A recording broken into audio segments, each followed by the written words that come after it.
All right, hey everyone. It's been a minute or two, right, since I've posted a video. It's actually been over a week since I've done one. And there's no real rhyme or reason why I haven't.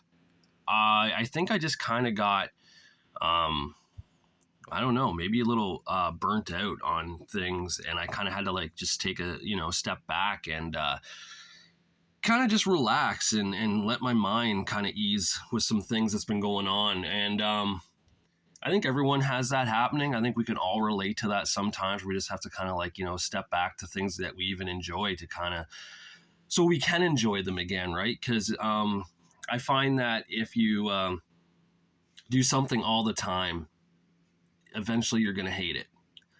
It's like eating the same food all the time. You could love cheeseburgers, but if you had cheeseburgers, 15 days in a row, you're not going to want a cheeseburger again, maybe forever, right? So you kind of have to step back and just let things be for a while. And that's kind of what I did. I kind of got burnt out. I kind of hit this pretty hard, pretty fast. And I think it was because I was getting a high out of like all the accolades and like, comments and whatnot that I've been getting. But it also gave me time now to, think about what I want to do with this channel. And I kind of want to, maybe start doing some deep dives. And a deep dive is like when you kind of like take something and you really go into it and you take a good hard look at it. And I thought I would do that today with this style of magazine, right? The Wrestle America one, because they start doing this in it. It's pretty much a magazine within a magazine, and which is like pretty incredible for its time, and especially for how cheap it was. $3.95 and you get like 2 magazines pretty much, right? And the reason why is because you get your usual stuff in here, right? You get Straight Talk with Eddie Elner, and you get like head to head still, the Kid versus Too Cold Scorpio and stuff like that. But you also get this here. You get like another and it's like within the magazine. It's like part of it. And this one was based on 30 years of championship excellence, the glorious history of the WWF title. There's the Hulkster with the old green belt right there that he won from the Iron Sheik. Very rare to see Hogan with that belt, so that's kind of cool. There's a photo that we're used to seeing, right? Hogan with that title belt. So, they kind of give you, like, at the time here, 30 years of championships. So, you get up to, I guess, Hogan, or who'd be I'm thinking Yokozuna would be champion here, yeah.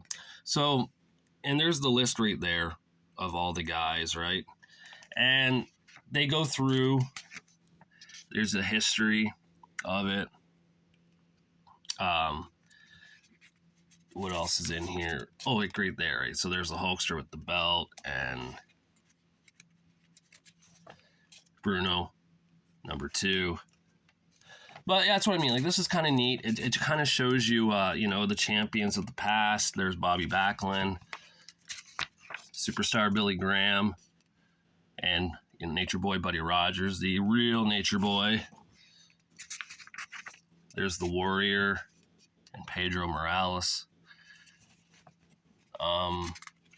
Andre the Giant, number 8. We got Nature Boy Ric Flair coming in at 9. Ivan Koloff right there, who held the belt for like 3 weeks. There's the Macho Man Randy Savage. Yokozuna, the Iron Sheik with a fan. Wow, it's an interesting photo. Bret Hitman Hart, Sergeant Slaughter, The Undertaker, and Stan the Man Stasiak, who held the belt, I think, for like only a few days. And then it goes into the 10 most remarkable title defenses, in the history at the time, of course. There's Snuka on the Cage with Bob Backlund. A book of lists and more. And so yeah, like, these are kind of neat, right? You get like story within the, like, a magazine, like within a magazine. Like, you get stories. I don't know. It's kind of a cool concept, but I'm not gonna like with this deep dive with this. I mean, I could go through. I'm only going up to 1997 to show you here. I'm not gonna like go through all the things, but I want to show you kind of like what they did here for all these. In this one here, with Brett and Owen on the cover, that's spring '94. This was the concept. It is a decade of Hulkamania. So you get like pretty much, remember, I don't know if anyone watched the Hogan videos. I did. You're gonna, I think everything in here, it's probably, I mean, you're gonna get in those videos, you're gonna hear the same stories, right? So they kind of like Hulkamania by the numbers. I mean, I'm pretty sure that was probably taken from an old magazine and they just maybe edited the numbers. Cause I remember they did that back in like 1990 or something, or 91, a Hogan magazine with, or a Hogan story within a magazine about the numbers and the Hulk and Hollywood connection. And, for the poster here, though, you get the sweet steel cage and Suburban Commando. But, again, cool concept. They're going to actually get cooler as time comes up here, and I'll show you why. Summer of '94 with this one, with the Hulkster on it, we get WrestleMania 10, I believe, is the story. Yeah. So if you love WrestleMania 10, this is the one to get because there's a sweet photo of Brett with the title there. But you get like just the match results. It's either Savage and Crush, Alundra and Leilani Kai, Razor and Shawn. Of course, everyone talks about that ladder match. Let's see, there should be a photo here for the end of, yeah, there it is. So who do we got? We got Owen here. So, there's a nice shot of the Quebecers, the tag champions, and the Rocket, Owen Hart. So, WrestleMania 10 being covered in that one. Very cool. The fall '94 one, this one here, has a sweet shot of Lex with the title right there. Has as the story within a story. Let's see, what do we got? Hold on here. Here it is. Wrestling's Greatest Supercards. Now this is cool. This one is cool. Let me see here. So they actually go through. There's a nice shot of SummerSlam '92, Animal and IRS. Yeah, they talk about pay-per-views. Like they go through in pretty good detail this one to give you the information. They give you a complete directory pay-per-view of the wrestling right there. So the live attendance and the order that they all went in. Give you guys a closer look here at some of it so you can see.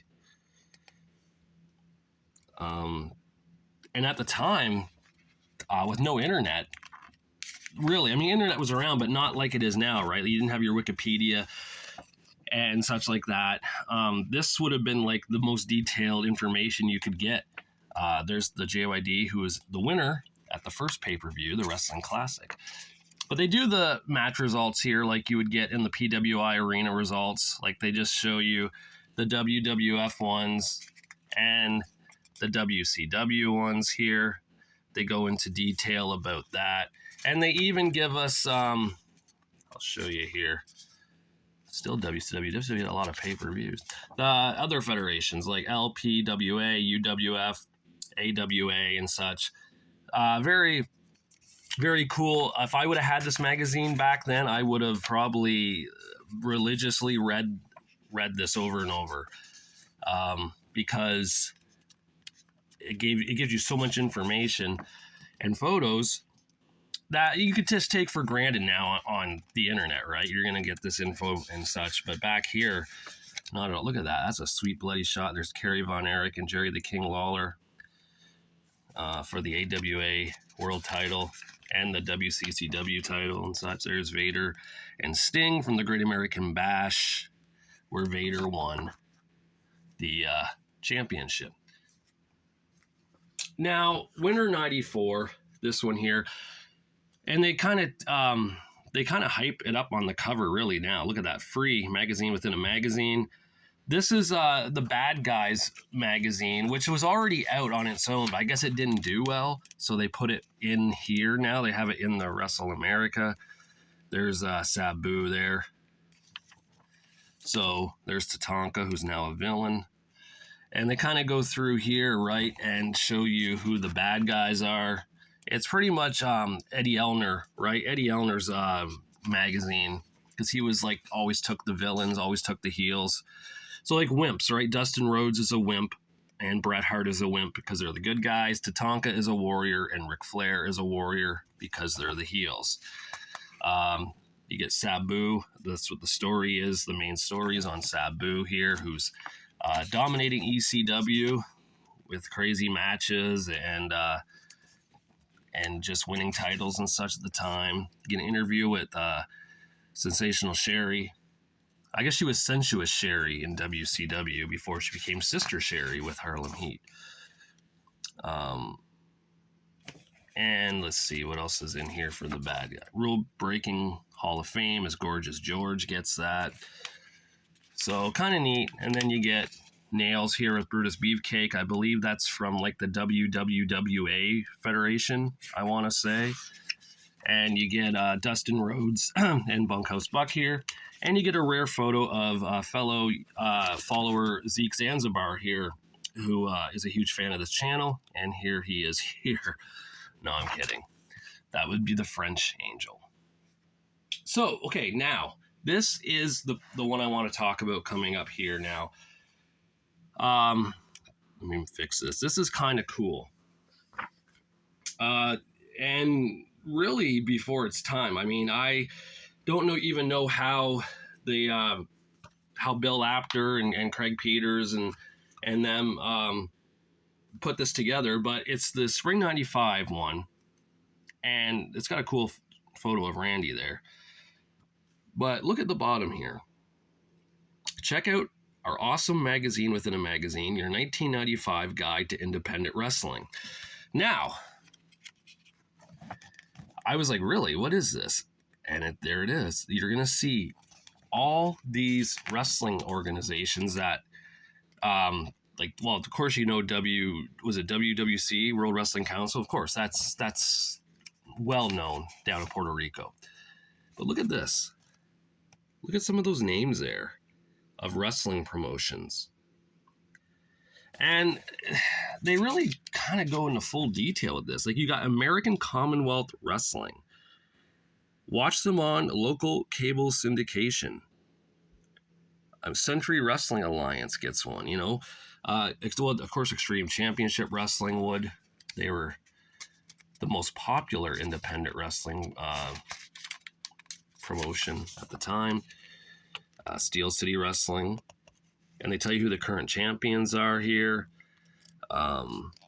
Worldwide Wrestling Alliance. Yeah, there's the heavyweight champion. Brutus Beefcake is there. International Wrestling Federation. It's pretty cool. Now, this is interesting. Mid-Eastern Wrestling Federation. Look at that. So that's Morgus the Maniac, but does he not look like Brody Lee, Luke Harper, whatever you want to call him? Like, there's a real resemblance there. That is so weird. I noticed that when I was going through here, this magazine, I was like, wow. But yeah, they got the NWA in here, of course, with Candido and Tracy there. So this is a cool concept, right? They do this 2 more times as we go on here in the years for Wrestle America. Like, they got Motor City Wrestling there, Midwest Territorial Wrestling. If anyone's watching this from southwestern Canada or Detroit area, Michigan, you might remember the commercials for Midwest Territorial Wrestling. They'd run on NBC Channel 4. It was Machine Gun Kelly, Al Snow. You know, D'Lo Brown would go there, I believe, sometimes. It was just crazy to see a lot of those guys there and who ended up going on to do bigger and better things. I wouldn't say Machine Gun Kelly did. And no, it's not the the rapper, there was a pro wrestler named Machine Gun Kelly. There's Shane Douglas and Sherry in ECW. We get Abdullah and Rick Martel here wrestling each other, and Sabu and Funk doing some business there. So these, like I said, these are kind of cool. Trying to find some good ones here. Okay, so for example, this isn't really a good one, but they're kind of reaching here. So in this edition, you're wrestling Megastars Facts and Trivia book. So you get like trivia questions, like for the Hulkster here, you get how much money did Hulk receive for body slamming 474-pound Crusher Blackwell in the AWA in the early 80s? The question number 2 is, in February 1985, Hogan wrestled Roddy Piper in a bout aired on MTV. Where was the match held? And 3, at WrestleMania 8, who attacked Hulk in a post-main event double team? And of course, the answers are right there, but upside down. So I guess that's their way of thinking they're tricking you. So they do that all through here. It's kind of like, here's a profile and then here's some trivia. So stuff like this was kind of lacking. I didn't really care for stuff like this when Wrestle America did it. But you do get this out of it. You get this Sweet Sunny photo, which is rather enjoyable. Of course, here she was Tamara Murphy Fitch, and a sweet Jerry the King Lawler photo. So yeah, you get the good and you get the bad with these. For Wrestle America Fall 95 with this one here, you get a cool one. It's too bad because I need to update this if I can find a newer version. Someone must have took the poster out, but you get the MAME event. It's the most violent bouts you've ever seen. Some of these I don't think are that violent. I remember that from Smoky Mountain Wrestling, where Kevin Sullivan stabbed Kanemaru with that wooden spike like 100 and some odd times and just bloodied him up really badly. But, they have like classics in here like Abdullah and Blackjack from back in the 80s and late 70s and such. They got the Sheep Herders and Fantastics, UWF battles in the barbed wire from 86. Of course, Axel and Ian Rotten from the ECW 95 era. So, I mean, it's cool. It's cool if you like, and look, even that's really old. Dick the Bruiser versus Ramon Torres. So who knows when that was? That had to have been back in the 60s. Yeah, 64. Mr. Onita and Goto against the Sheik and Sabu. That's that fire match. That was incredible. So that's what I mean. This is that's a cool concept, right? I like that. That's what it should be. But again, then like I said, that's the good, and then here comes the bad. This is kind of cheesy. Winter 95 here, we get the Turnbuckle Turkey Awards. So that's like, I guess just like, why are these guys here, or what did they do? Like, this is kind of a joke kind of thing. So let's see here. Like Jeff Jarrett, he's no Milli Vanilli, he's no champion either. Stuff like that. I get it. They need to have storyline, stories for these books. The fall of English sports continues in the ring with Davey Boy Smith. Big Van Vader messing with Orndorff, messing with his career. So it's just like, it doesn't really need to be here. There's Jeff Jarrett and Jim Powers somewhere. I don't know where that is. Maybe Memphis, and then Vader and the Guardian Angel. So yeah, stuff like that, it was like, I didn't care for. But spring of 96, we get back to something good again. We get the Collector's Guide to Independent Wrestling again. So they're doing that a second time. There's an ECW cover there with Pitbull 2 and Perry Saturn, I believe.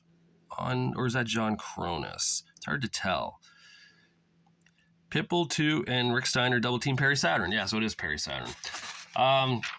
There's Psychosis and Rey Mysterio. By the way, Masked Men here. If you want to see a cool video on wrestlers who wore masks in the 60s, 70s, and 80s and such, Check out Pro Wrestling Mag's YouTube channel. He's the guy who runs that page, or that channel, is a really, really informative, smart individual who knows his stuff. Has a lot of history in his collection, and did a great video on the masked wrestlers from those eras. So check it out if you want to see that. Now, independent wrestling again. So we go with, again, they do the same concept. See, Century Wrestling Alliance. There's Worldwide Wrestling Alliance, American Commonwealth Wrestling, Steel City Wrestling, and they just do that. They show you if it's on TV. See, I think some of them here actually say TV channels too, if you're lucky. I'll see if I can find one if they do, because I have seen that they actually give you the channel that it's on in the city. But most of them just say it's affiliated. Oh yeah, right here. So AIWF, watch them on channel 6. So there you go, watch them there. So yeah, this is again, these are the ones I like.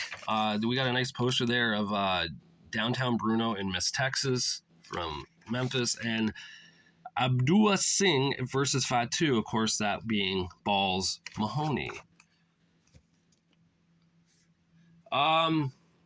WrestleMania 12 gets highlighted in this one here for summer of '96. So they go through and they show you. Oh, wait, sorry, it's not that. I thought it was. What is it? Oh, it's Twisted Steel and Sex Appeal. Okay, so they're doing that. Oh, that's weird. Oh, okay. Twisted Steel and Sex Appeal. Well, I can see why. There's Big D. There's the Sex Appeal, right? Okay, so we get Sunny again. So, okay, so this is almost like when wrestling superstars used to do their sexiest wrestlers. Remember that? I think if anyone watched it, a video I did on that, I talked about how wrestling superstars would do like who's the sexiest wrestlers in wrestling. And I guess Wrestling Superstars magazine, I don't believe I think it was done by now, or I think so. I think it ended in 95, maybe 96, but still, I know it stopped for a while.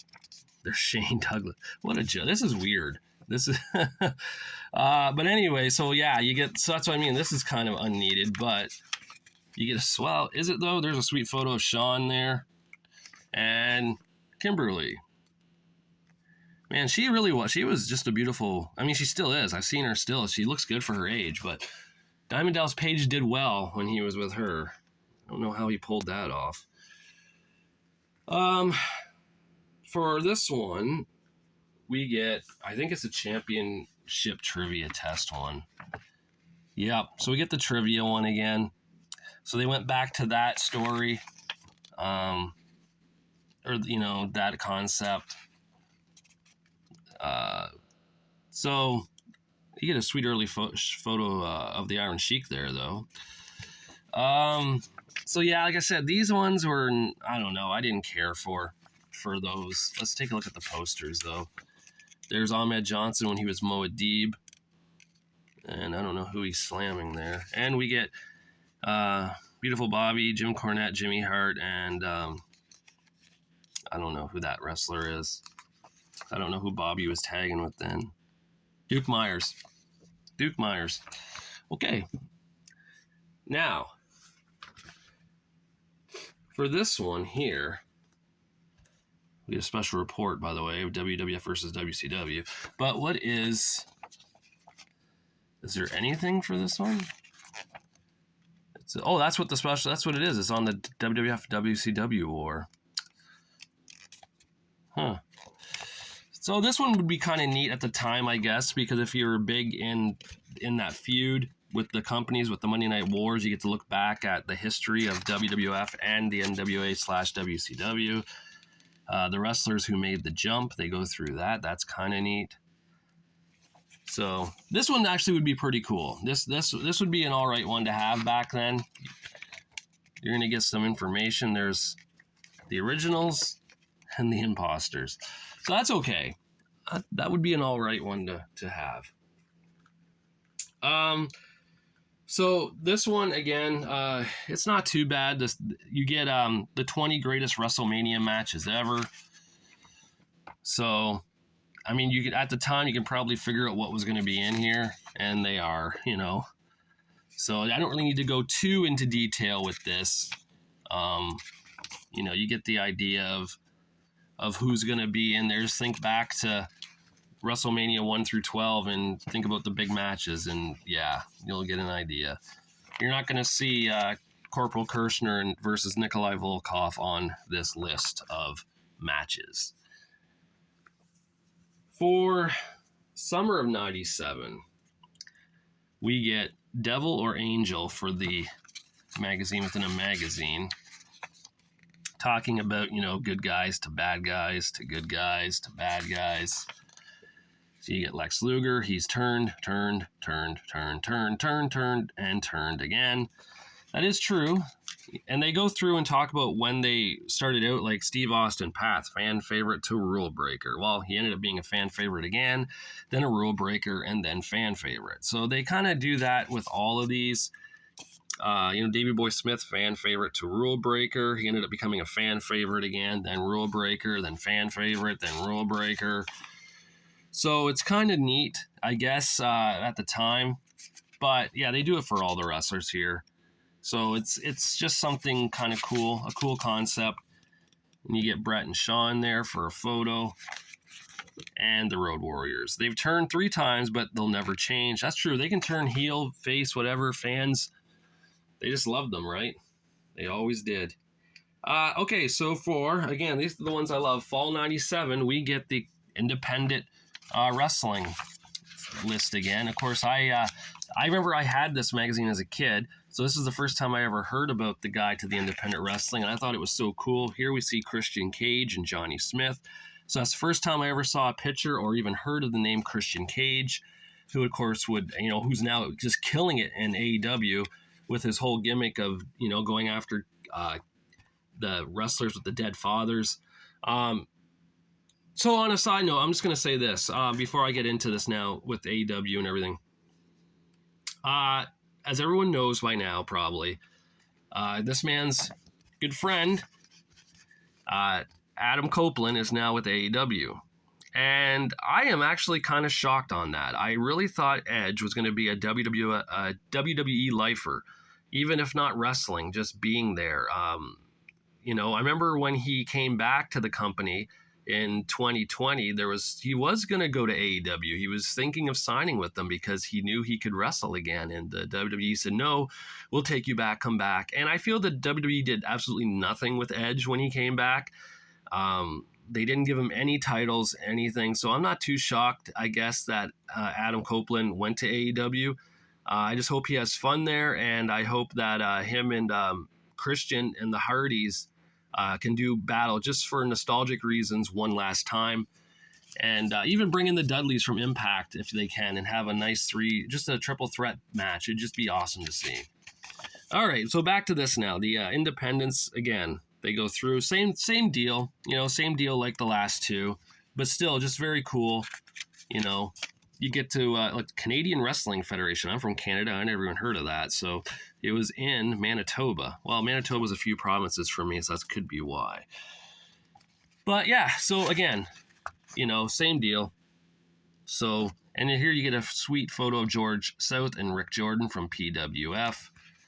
And Dan Severn versus Dory Funk Jr., NWA Champ versus NWA Legend. Oh, by the way, so we go George South. I know people know him from the WWF or WCW, NWA, whatever you want to call it, back in the day. He was kind of like an enhancement talent, the jobber, if you will.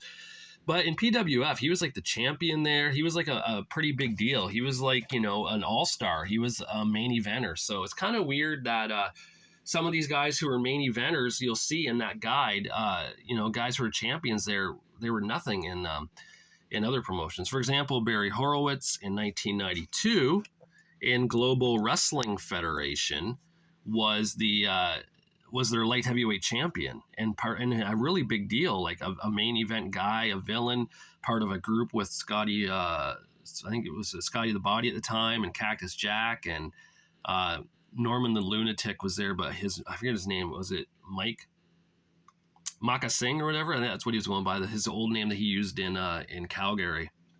And it was just, I think Bruce Pritchard actually was the manager of that group.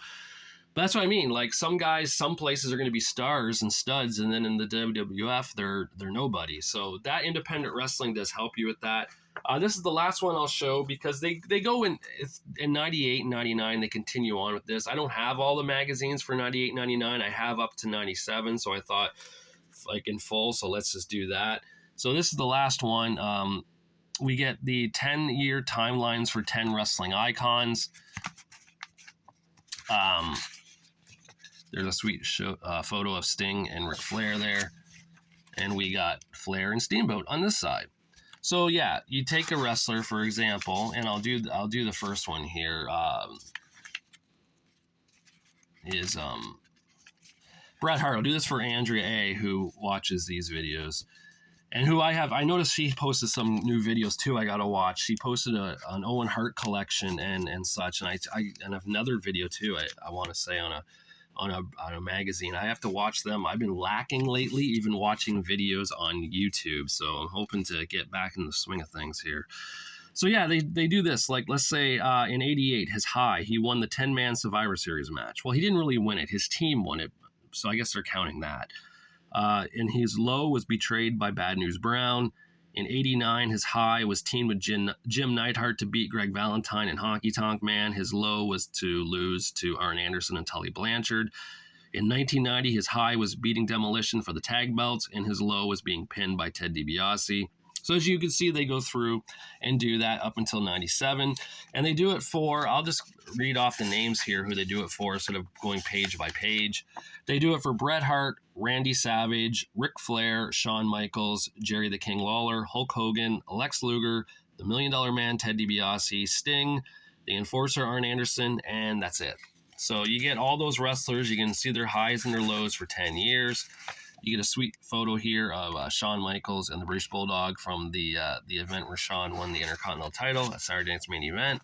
And Jerry the King Lawler and Kerry Von Erich again from that AWA Superclass show. So there they are. That's like, it's kind of a cool concept, right? You get a magazine within a magazine. I guess they did that in hopes to maybe make Wrestle America more popular. So I went over this in an old video. If, you can watch it somewhere on the channel. I don't know how far back. You might have to find it. It could be a few months ago now. But Wrestle America actually came from Sports Review Wrestling. So I think June 92 was the last Sports Review Wrestling, I believe, or July. It was June or July of 92. That was the end. And then the next month after, they started Wrestle America, and it just followed suit from Sports Review Wrestling. I remember when I was just learning about the history of these magazines about 2 years ago. Because don't get me wrong, I always loved wrestling magazines, but I didn't really know a lot of the history. It took a lot of time to go through and find out when did this magazine start. When did this one end, or did it end, or am I missing a month? So I always, when I looked up 1992 Sports Review Wrestling, it would come to a certain era and then it would end. I was like, well, I guess that's the end.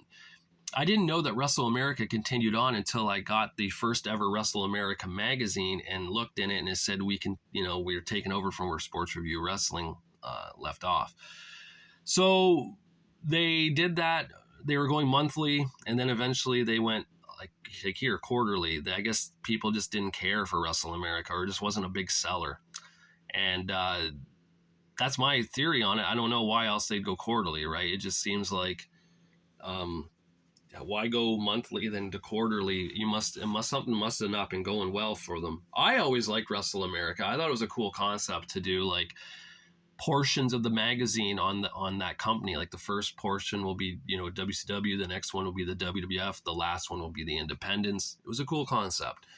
Of course, they brought back Sports Review Wrestling as well because fans wanted it back. It was a shell of its former self, but it was still cool to see it back on the shelves again. But yeah, so Wrestle America is a magazine within a magazine. It ended up becoming, it was a lot different from, let's say, this here, right? This is like they have like a posters still, but there was no magazine within a magazine. You know what I mean? It was just stories. So at least with this, you kind of got your money's worth. You got 2 magazines in one, even if at times the middle magazine portion was kind of, like I said, there's more good than bad with this. You get such things like your guide to independent wrestling. That's awesome. The Turnbuckle Turkey Awards, not so awesome. So again, it's give and take when it comes to stuff like this. All right, so here you go, everyone. A nice little video. Wow, 35-minute video. I went over a little longer than I thought it was going to be. I'm glad it did, though. Kind of feels good to do this again. I really got in the swing of things, hoping to do more videos again coming up now. Now that I've taken time to, like, you know, get the fog out of my mind for things and kind of just get going again mentally. It's good to take a break, people out there. If you're feeling a little foggy in your mind and your brain, it's okay to take a break from things you love so you can continue loving them. You know, because I would hate to think that I would end up hating doing these videos or hating wrestling magazines, right? I needed time off to kind of do other things, and get involved in other things for a little bit and just kind of take some time away. And I'm glad I did, because now I'm back doing this again. I'm loving it again. So thank you for all who's watching and who have been watching the old videos the last week and commenting. Thank you so much. I've been responding to you guys, or at least trying to. And I'm glad you're enjoying them. And until I do my next one, I'll talk to you guys later.